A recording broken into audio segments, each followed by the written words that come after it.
HP ini turun harga dari yang tadinya 10 juta, sekarang tinggal 6.999.000 rupiah aja. Layak langsung sikat, apa mending yang lain?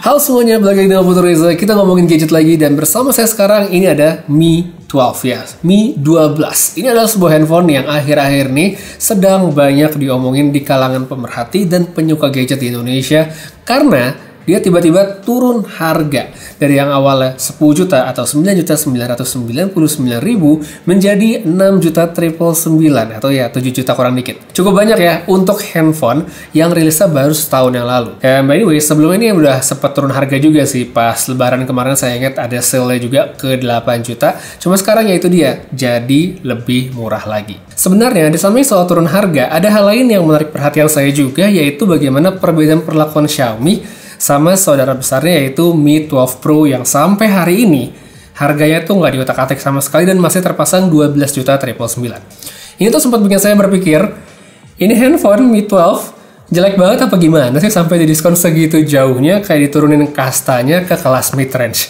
So, tanpa berlama lagi, langsung aja yuk kita mulai reviewnya. Ya, sebagai sebuah handphone yang tahun lalu ada di seri flagship ya, sebelum ada Xiaomi 13 yang entah kapan masuk Indonesia itu, spesifikasinya di bawah handphone ini emang teramat menarik, apalagi di harga yang baru sekarang. Dia pakai chipset andalan flagship tahun lalu yaitu Snapdragon 8 Gen 1, RAM-nya 8GB dengan kapasitas penyimpanan 256 tanpa micro SD. Baterainya emang kecil sih ya, hitungannya nggak nyampe 5000 mAh, tapi sudah mendukung fast charging 67 Watt. Layarnya udah pakai dot display Super AMOLED Full HD+, support HDR dan Dolby Vision, serta sudah punya refresh rate 120Hz yang sayangnya kalau dilihat dari specs yang tercantum di website, tampaknya tidak mendukung variable refresh rate seperti yang versi Pro. Karena kalau yang Pro tuh dijabarin, yang ini enggak. Oke lah, tapi menurut saya karena harganya lebih murah, jadi harusnya nggak masalah. Untuk experience multimedia, menurut saya so far so good, udah oke. Bahkan kalau kita bandingkan dengan mid-range kebanyakan di rentang harga yang mirip-mirip, wajar banget sih menurut saya kalau Mi 12 lebih bagus, karena memang ini kan awalnya adalah handphone dengan harga 10 juta.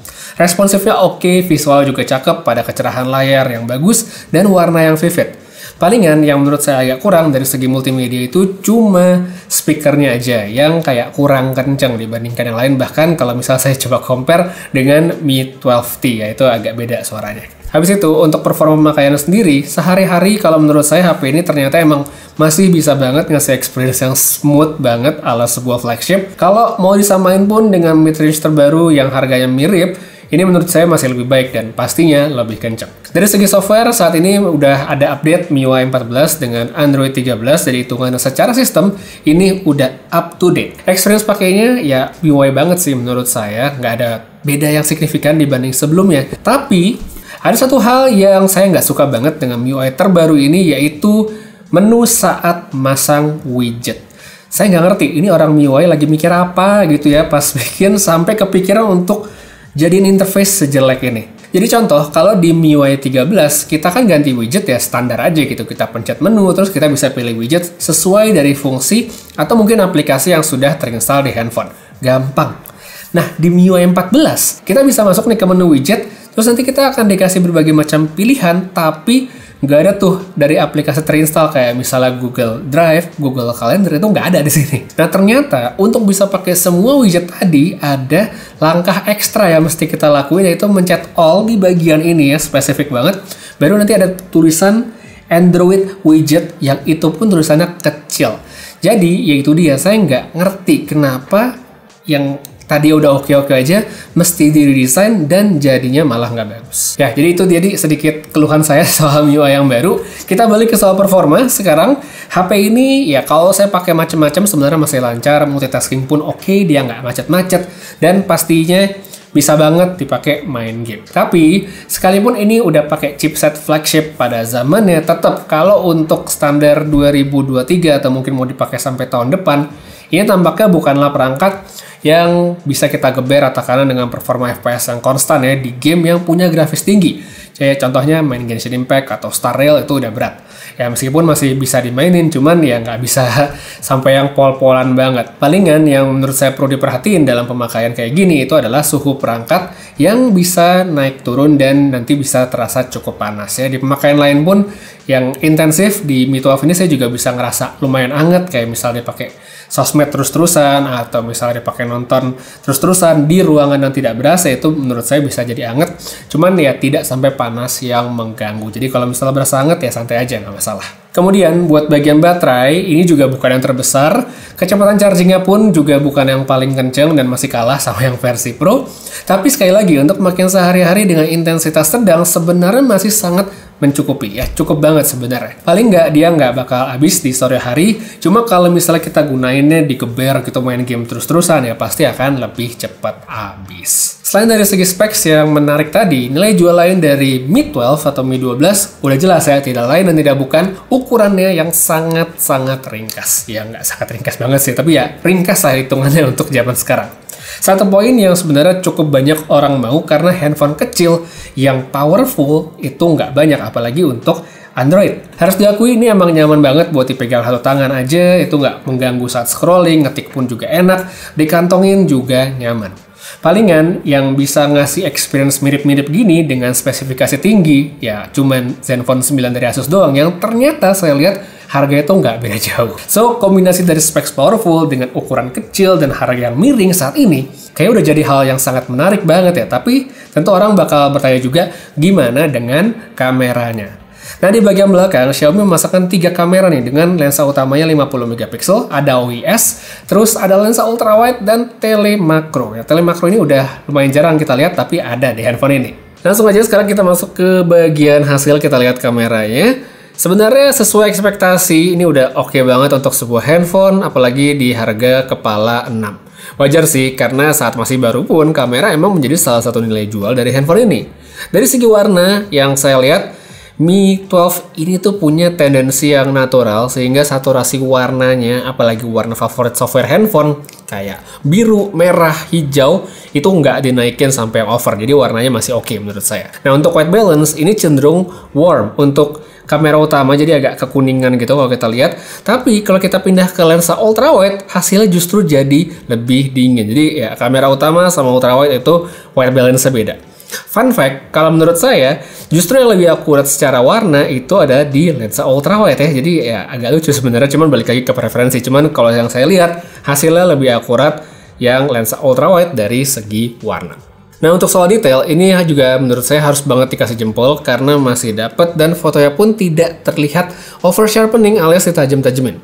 Mantap lah ya buat handphone 6 jutaan. Oh ya, untuk lensa telemakro, walaupun ini bukan buat yang foto jauh-jauh, tapi tetap bisa dipakai sehari-hari. Misalnya kita mau foto objek kecil seperti ngambil detail tanaman, bunga, mainan, dan segala macamnya, itu masih bisa.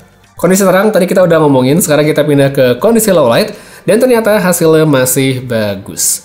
Warna dan detailnya emang menurun, tapi masih bisa dibilang oke. Night mode bisa dipakai untuk yang perlu foto lebih terang, atau bisa juga sebenarnya untuk ngebantu dapetin detail ketika kita foto objek bercahaya kayak lampu, neon box, dan sejenisnya. Palingan untuk bagian shadow atau gelap yang di langit malam itu bisa keangkat exposure-nya, cuman ya gitulah, masih oke sebenarnya menurut saya dan bukan masalah. Kamera depan gimana? Oke kok sebenarnya, nggak masalah. Pas terang dia bisa dapetin detail yang baik, sedangkan kalau low light, dia akan menjadi lebih halus dan nggak sebagus sebelumnya. Di bagian video, HP ini adalah satu yang sebenarnya punya spesifikasi tinggi, karena dia bisa ngerekam sampai resolusi 8K, yang sayangnya cuma 24 fps saja, tidak bisa di 30.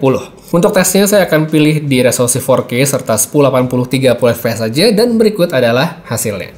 Ya, sekarang kita cobain kamera belakangnya dari Mi 12 di outdoor yang berangin sore hari seperti ini. Ini anginnya lumayan kencang, jadi saya pengen tahu juga sebenarnya bagaimana dia menangkap suara saya. Nah, ini saya rekam di resolusi 4K 30 fps sambil jalan, jadi bisa lihat gimana stabilisasinya. Dan di sini kalau kita udah milih 4K 30 tidak bisa pindah ke lensa ultrawide ya.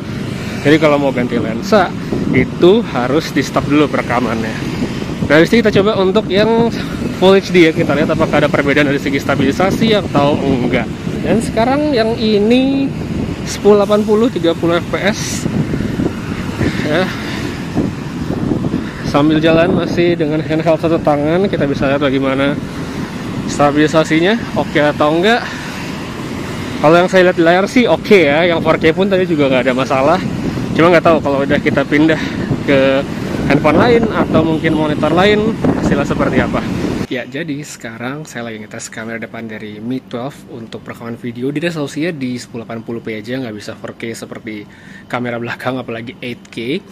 Nah, sekarang seperti ini saya ambil di tempat yang lebih sepi aja, nggak di pinggir jalan. Kita bisa lihat gimana hasilnya di sini untuk dynamic range. Jadi, nah, ini misalnya kayak sini ada bagian muka saya, terus warna daun, langitnya seperti apa, bisa dilihat oke atau tidaknya.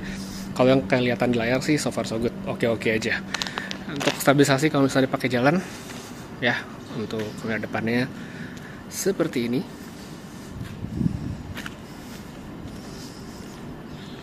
Oke, jadi misalnya buat dipakai vlog ya sebenarnya masih bisa-bisa aja, tapi emang jangan kebanyakan gerak ya. Itu paling catatan dari saya.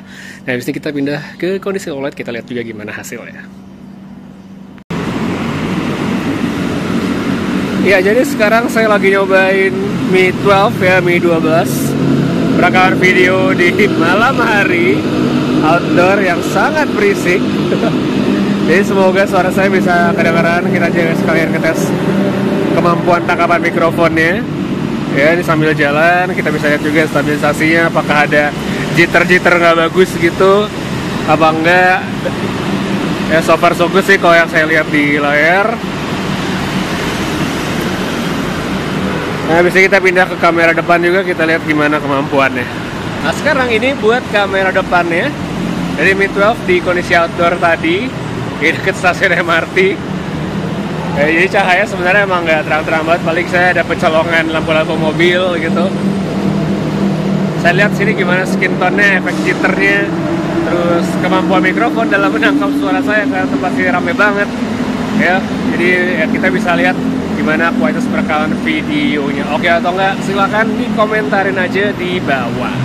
Kalau ditanya worth it atau enggak nih si Mi 12 dengan kondisi saat ini, dengan harga kepala 6 yang bahkan nggak menutup kemungkinan bisa jadi lebih murah lagi, jelas ini worth it banget. Sederhananya dengan apa yang dikasih di sini, ya bisa dibilang Mi 12 seperti terlahir kembali dari sebuah flagship kelas atas.